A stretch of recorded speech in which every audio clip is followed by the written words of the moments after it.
농림축산식품부가 윤석열 정부의 국정과제 수행과 변화하는 정책 대응을 위해 조직을 전격 개편하기로 했습니다. 농식품부는 이번 개편을 통해 미래농업 혁신을 이끌고 식량 안보를 강화할 것이라고 설명했는데요. 농식품부 조직이 이처럼 크게 바뀌는 것은 지난 2013년 박근혜 정부 이후 10여 년 만입니다. 이호철 기자입니다. 농림축산식품부가 농업의 미래성장 산업화와 식량안보 정책 강화를 위해 조직을 개편하기로 했습니다. 농식품부는 차관보를 농업혁신정책실로, 식품산업정책실은 식량정책실로 개편하는 내용의 시행규칙 일부 개정령안을 최근 입법 예고했습니다. 이에 따라 현재 1차관보 2실체계인 농식품부는 기획조정실, 농업혁신정책실, 식량정책실 등 3실체계로 개편됩니다. 농식품부 관계자는 이번 개편은 변화하는 미래 농정 수요에 선제적으로 대비하기 위한 조치라고 설명했습니다. 큰 틀에서는 한 축은 우리 농업의 혁신에 이끌 수 있는 그런 전담 조직을 만들었다. 두 번째는 식량 안보를 좀 더 굳건히 할 수 있는 그런 조직을 만들었다. 이렇게 쭉 요약이 가능할 것 같습니다.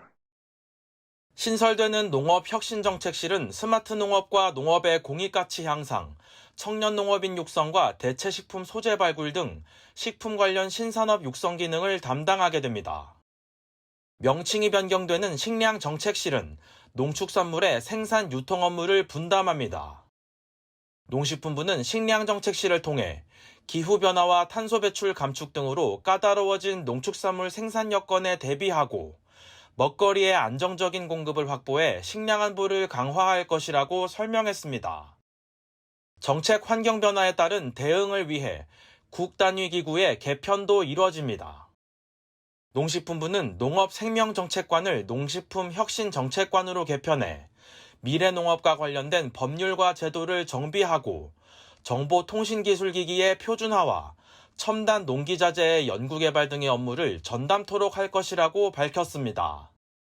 농업정책국은 농가 경영안정과 공익직불 기능에 집중하고 청년농 육성 기능 강화를 위해 조직을 보강하기로 했습니다. 식품산업정책관의 기능과 조직은 친환경 생명공학과 첨단 식품기술 등 신산업 육성 기능을 강화하는 방향으로 개편됩니다. 이를 통해 식품 산업 발전을 통한 농업의 부가가치 향상을 이룩하겠다는 구상입니다. 농식품부는 이번 개편을 통해 윤석열 정부가 제시한 농업의 미래성장 산업화, 식량 주권 확보 등의 국정과제를 뒷받침하게 될 것이라고 설명했습니다. 농업의 미래 성장 산업화를 미리 대비할 수 있는 그런 조직을 마쳤고요. 우리 이번 정부의 국정과제를 좀 뒷받침할 수 있는 기능과 조직을 좀 갖췄다. 이 밖에도 농식품부는 반려동물 관련 행정 수요가 확대됨에 따라 동물 복지 환경 정책국을 신설하고 맹견 등의 안전관리와 동물 의료, 반려동물 관련 산업 등의 업무를 전담하도록 할 방침입니다. MBS 이호철입니다.